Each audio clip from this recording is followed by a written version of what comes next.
دیا گیا تھا کہ عدلیہ آپ کے سامنے بچھائی جاتی ہے. ریاست کے عدلیہ اور انتظامیہ دو الگ الگ ستون ہیں. تو آپ نے دیکھا کہ عدلیہ کو انتظامیہ کے نیچے لٹایا گیا. کس نے لٹایا؟ کیوں لٹایا؟ اور جب جسٹس ریٹائر تصدق گیلانی نے اس کمیشن سے انکار کر دیا تو پھر سو موٹو لیتے ہوئے بینچ کنسٹیٹیوٹ کیا، پک اینڈ چوز کیا. ہم یہ مطالبہ کرتے ہیں، ایک تو فل کورٹ ہونی چاہیے، اور دوسرے نمبر پر قاضی فائز عیسیٰ صاحب اور جسٹس منصور صاحب، یہ دونوں اس سو کالڈ وزیر اعظم کے ساتھ ملاقات کے اندر بیٹھے ہوئے تھے. فی الفور اس بینچ سے خود کو علیحدہ کریں.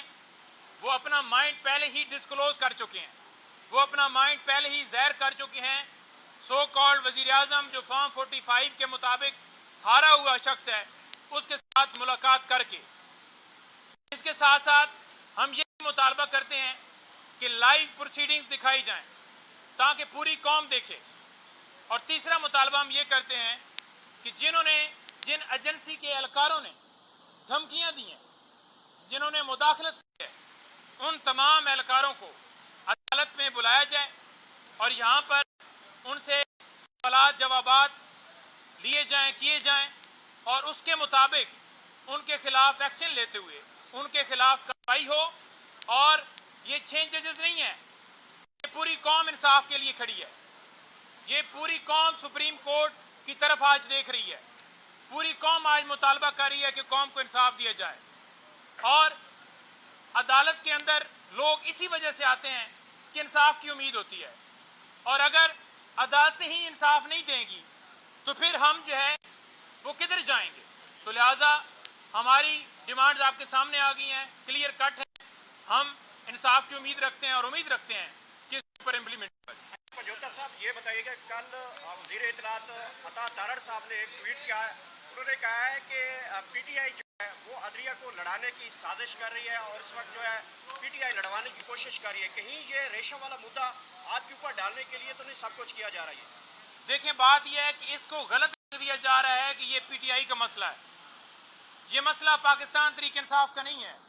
نہ ہی وہ 6 ججز پاکستان تحریک انصاف نے اپوائنٹ کیے.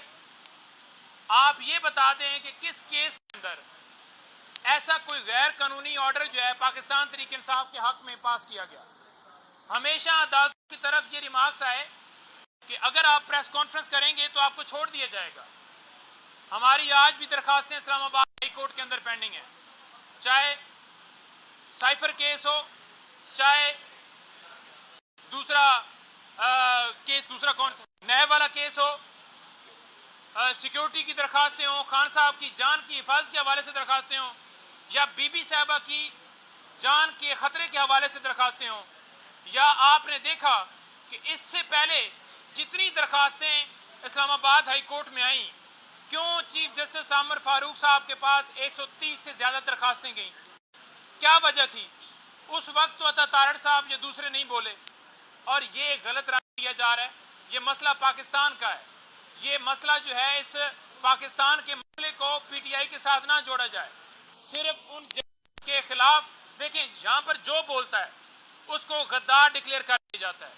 آپ نے دیکھا کہ کمشنر راول پنڈی نے جب بیان دیا تو فوراً ہی اسے اغوا کر کے پھر اس سے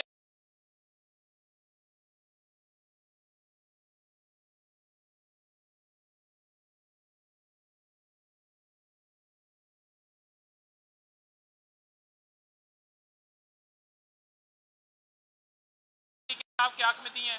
تو یہ سارے پراپوگنڈے ہیں. یہاں پر جو بھی بولے گا، جو بھی بات کرے گا، اس کے ساتھ یہی کیا جائے گا کہ وہ آواز نہ اٹھائے. اور دوسرے نمبر پر یہی پی ایم ایل این ہو، پیپلز پارٹی ہو، یا دیگر جتنی جماعتیں ہوں، جب بھی اداروں کی طرف سے مداخلت کی گئی تو اس وقت یہاں پر کھڑے ہو کر انہوں نے کہا جی کہ دیکھیں جی عدلیہ کے اوپر حملہ کیا جا رہا ہے، عدلیہ کے اندر انوالومنٹ کی جا رہی ہے، یہ ایجنسیاں یوں کر رہی ہیں، یہ کر رہی ہیں. اس وقت کیونکہ وہ بینیفیشری ہیں، ان کو فارم 47 کے اندر 10 روپے کی پنسل کے ساتھ دھاندلی کر کے بنایا گیا ہے. تو لہٰذا وہ کہتے ہیں کہ جو جج، جو شخص جو بھی بات کرے گا وہ غدار ہوگا، اور جو ان کی چوری ڈاکے کے اوپر پردہ ڈالے گا وہ محب وطن پاکستانی ہے.